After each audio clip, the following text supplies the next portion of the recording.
What's going on, YouTube? Chevy brother back in the building. Just checking back in with y'all. Just giving y'all an update, man. Just wanted to say welcome to my new subscribers. Welcome. Got a little update with the truck here. I'm gonna show you guys what I got going on with that. Changed a couple things around with it. I got it torn down right now. I'll show you guys what's going on with it. But yeah, I appreciate the new subscribers. I appreciate you guys' support. And without further ado, I'll show you what's going on with the truck. Alright, YouTube, Chevy brother checking back in with y'all. This is which was formerly the 71 Chevy C10 here.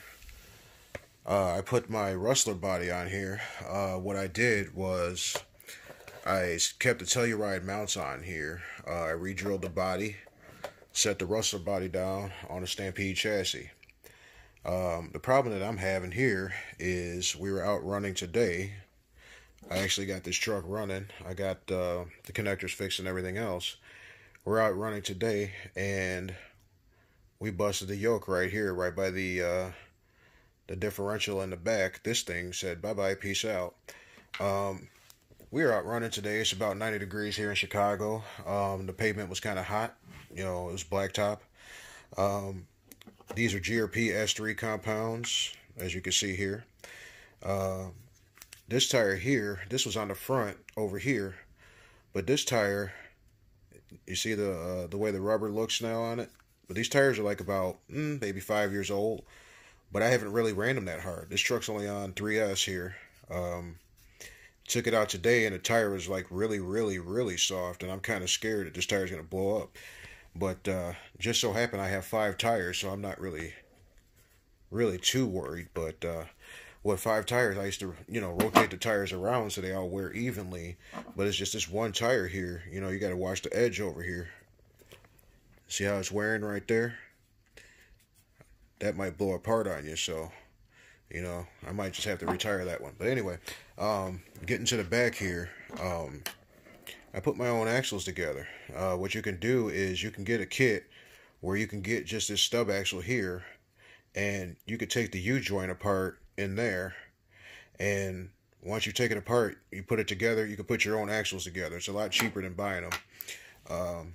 You can make your own lengths. You can even cut this part here, right there. You can cut the splines on that with a Dremel and actually shorten those.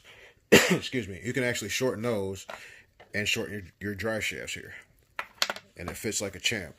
What I got going on back here, I took the A-arms off of my Rustler here, my 2-wheel drive Rustler. If you guys look here in the back, you can see the holes there. Those are not slash holes. Those are Rustler holes. These are aluminum Rustler axle carriers here. These are the Traxxas ones. Yeah, they're pretty beat up. I've had them for years. I just slapped them on here. They work pretty good. But when you put these on here, you got to make sure you put these little washers in. Okay? Now, if you don't run these washers, you have a lot of wheel slop, and your wheel's going to move back and forth and wiggle in your truck. When you hit the gas, you apply power, the back of the truck's going to want to dance around like this, So that's why you want to put these washers in, maybe 2 per side, one in the front, 1 in the back of the bearing. When you put it in a carrier, like here, I'll show you guys like this.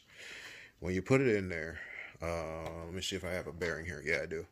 All right, when you put it in the bearing here, like so, we'll sit it in there, one-handed productions. You take one of these washers, you put it in the front, right here. Depending on how much room you got, you can put 1 or 2 in there. You put 1 in the back, 1 in the front. It takes up the slop in the wheel. It makes the wheel run truer and straighter. It doesn't wobble, because when the wheel doesn't have these shims in there and these spacers, it wants to wobble, and when you hit the gas, the back of your truck wants to dance and do the funky wobble. I would recommend doing it in the front also, because it takes up the slop in the front also. This is the body here. This is the Rustler body, like I said.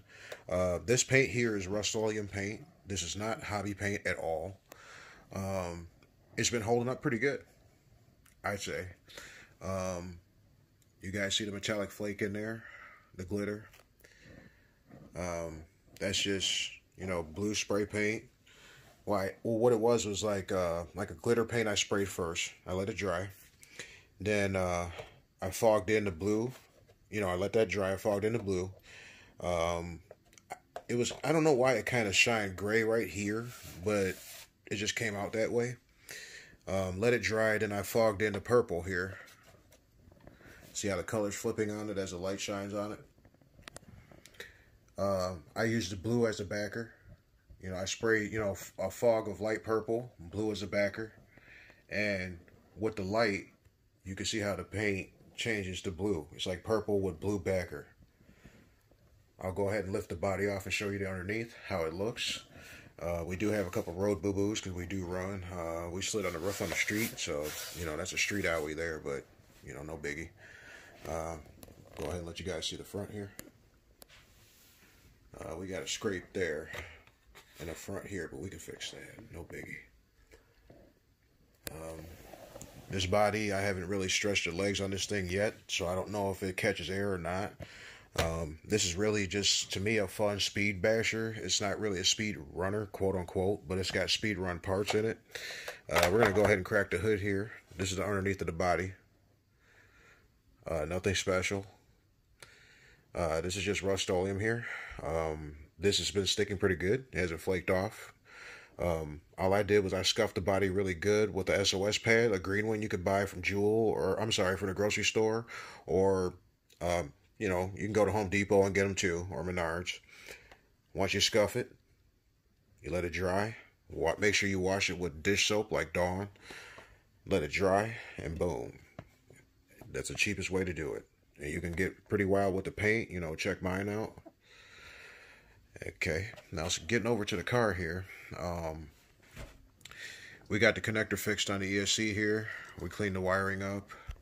I actually had to take this down to a hobby store and get the connector fixed. This is the new Traxxas connector. On my battery here, the new connector would actually plug into the old connector, so they work together. You know, they interchange. Got the Castle knockoff 1512 in there. The gearing, we're probably going to change up the gears a little bit and see how she does on the street. Because the way she is right now, I have 1938 Mod 1 gears in there. This thing hooks pretty good on the street. That's why I keep breaking axles, because it likes to wheelie. And the reason why I put these Rustler A-arms on the back is to try to lower the rear end a little bit. And the rear does sit a little lower than the front, so I have kind of a, you know, it sits kind of like this. So a lot of times when these GRP tires heat up, this thing hooks and it likes to pick the front end up and just go. So when it does that, these U-joints are like, bye-bye, see ya. But if you look at this, the thing to pay attention on these U-joints, you know, when you're running like 3S and 4S, look at these holes on here. If these holes start to elongate, that means this plastic is starting to wear out, and this is going to grenade on you. You can see mine's kind of worn out, but there we go.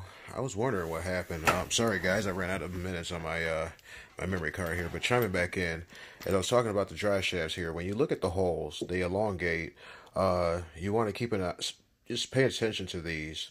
And when they start to elongate like mine are, you know, you can move them back and forth like that, they're going to blow apart eventually. The way these trucks are, you got all-wheel drive on here, and if you got some sticky tires on it, you know, like some S3s or some S2s, you're running these Traxxas heavy-duty U-joints here, and I'm still blowing them apart. So, you know, I'm trying to keep it cheap here. I can't afford MIP axles right now.